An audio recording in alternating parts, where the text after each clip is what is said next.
다락방 전도 운동의 의의가 뭐냐 했을 때요, 중요한 것들이 있겠지만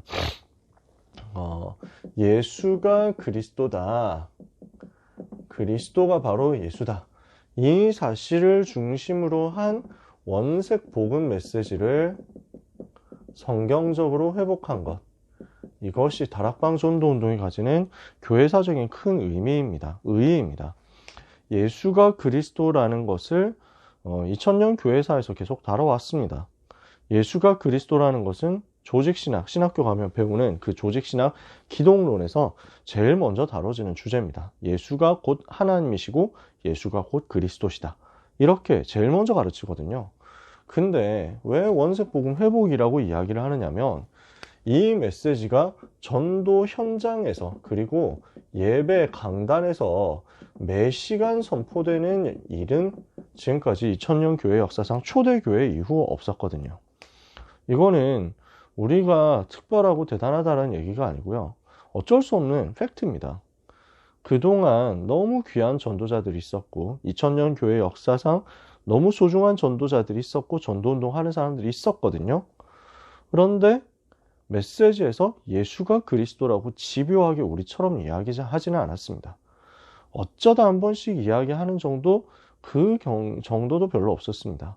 그래서 예수가 구원자시다, 이렇게 보통 얘기했습니다.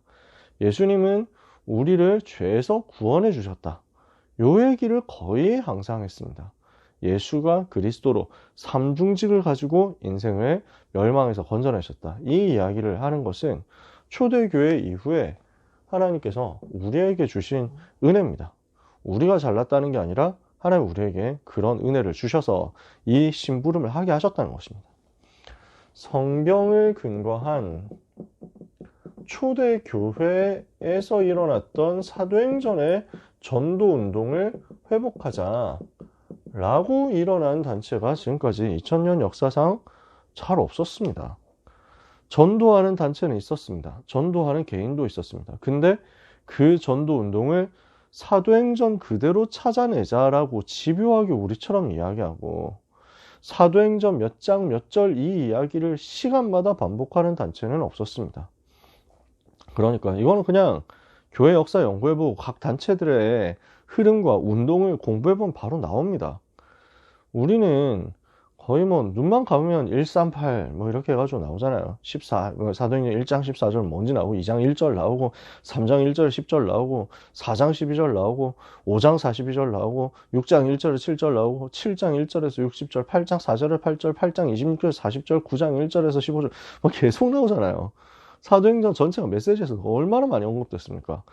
그래서 17장 1절, 18장 4절, 19장 8절 이런 식으로 그냥 이제는 거의 모르는 사람들이 왔을 때 보면은 암호처럼 여겨질 정도로 계속 반복하고 있습니다. 하나님이 우리에게 원하시는 전도운동, 세계복음화 운동을 두고 다락방 전도운동처럼 모일 때마다 그 세계복음화 이야기하고 237을 이야기하고, 그리고 그 세계복음화를 위해서 주님이 가르치셨고 초대교회가 응답받았던 사도행전 속에 있는 전도운동 회복하자라고 하는 단체가 지금까지 사실상 아직까지 나오지 않았었습니다. 그래서 우리만 전도한다는 얘기 아니고 우리보다, 솔직히 말해서 우리보다 선교 더 열심히 하는 단체들이 있습니다.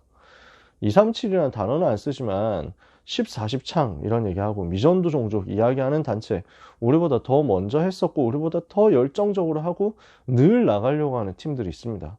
저는 그분들을 아주 존경하고 리스펙트합니다. 근데 그런 분들도 우리처럼 사도행전을 집요하게 말하지는 않았습니다. 그러니까 우리만 잘났다는 게 아니라 다른 많은 단체를 쓰시는 가운데 우리에게 하나님이 주신 의와 은혜는 이거라는 겁니다. 그러면서 빼앗겼었던 많은 영적 개념들을 우리가 회복하게 되었습니다. 어떤 것들이 있을까요? 영적인 사실들이 있습니다. 천사와 사탄을 비롯해가지고 영적인 세계에서 일어나는 일들, 지금 종교가 다 얘기하고 있잖아요. 기도의 비밀에 대해서 종교가 다 하고 있어요. 근데 성경에 나와 있잖아요. 이걸 우리가 회복한 거예요. 후대 랩넌트라는 단어에 대해서 신학적으로는 늘 나오던 용어였지만 이게 현장에서 늘 쓰면서 하루에도 몇십 번씩 랩넌트라는 단어를 듣고 말하게 된 것은 초대교회 이후에 하나님께서 우리에게 주신 은혜란 말이에요. 강단 메시지 듣고 따라간다. 강단의 말씀을 생명으로 생각하고 그 강단 메시지가 내 삶에서 성취되니까 그 성취되는 말씀을 따라간다. 사모늘이다. 뭐 이런 있잖아요. 전도자의 삶에 대한 영적 시스템, 영적 문화들이요. 하나님께서 우리에게 주신 은혜입니다. 어떤 사람들은 단어를 왜 이렇게 많이 쓰느냐 합니다. 영적 문화를 이렇게 하지 않으면 못 만듭니다. 단어가 새롭게 계속 나오는데 뭐 너무 어려운 단어다 뭐 그런 거 뭐 힘들다 얘기하는 거 저는 이해할 수 있습니다. 근데 단어가 필요 없냐? 그렇지 않습니다. 그 단어들을 통해서 뭐가 만들어지냐면 캐릭터가 만들어집니다. 문화가 만들어집니다. 그러면서 진도를 나가게 됩니다. 공동체 전체가 영적으로 성장해 나가게 됩니다. 그러니까 선교 단체에서는 이런 부분을 굉장히 뭔가 세련되게 얘기를 하고 그 다음에 굉장히 철두철미하게 가르치고 집어넣습니다. 그래서 내비게이터라든지 CCC라든지 조이 선교회라든지 뭐 이런 많은 선교단, UBF라든지 이런 팀들이 있습니다. 요 선교 단체, 대학생 중심으로 한 선교 단체들은 굉장히 이런 부분에 대한 단어, 용어, 개념 이런 부분들을 집요하게 많이 훈련시킵니다. 왜냐하면 그게 소그룹, 점조직 그렇게 해가지고 뭔가 자기의 사상과 이념을 확립시키기 위한 시스템이기 때문입니다. 기독교뿐만 아니고 모든 단체는 그렇게 합니다. 이렇게 해서 그 단체의 소속감을 알게 하고 그 단체의 제자로서 요원으로서 훈련시키면서 단계적으로 성장하도록 만드는 겁니다. 그 부분을 근데 선교단체는 자기들끼리만 대학 안에서만 대학생 안에서만 한 겁니다. 자기 마음 맞는 엘리트들끼리만 한 겁니다. 그 부분을 모든 성도, 모든 교회 다 끌고 들어와 가지고 집어넣고 적용시켜 가지고 어린아이부터 할머니, 할아버지들까지 그 단어를 가지고 기도하도록 만든 겁니다. 영적 문화가 소통되도록 만든 거죠. 굉장한 의의가 있는 거거든요. 만약에 이런 단어들이 없었다고 생각해 볼게요. 그럼 어떻게 되겠습니까? 그냥 계속 다람쥐 쳇바퀴 도는 겁니다. 좋은 메시지, 좋은 설교 들었다. 오늘도 감동받았다.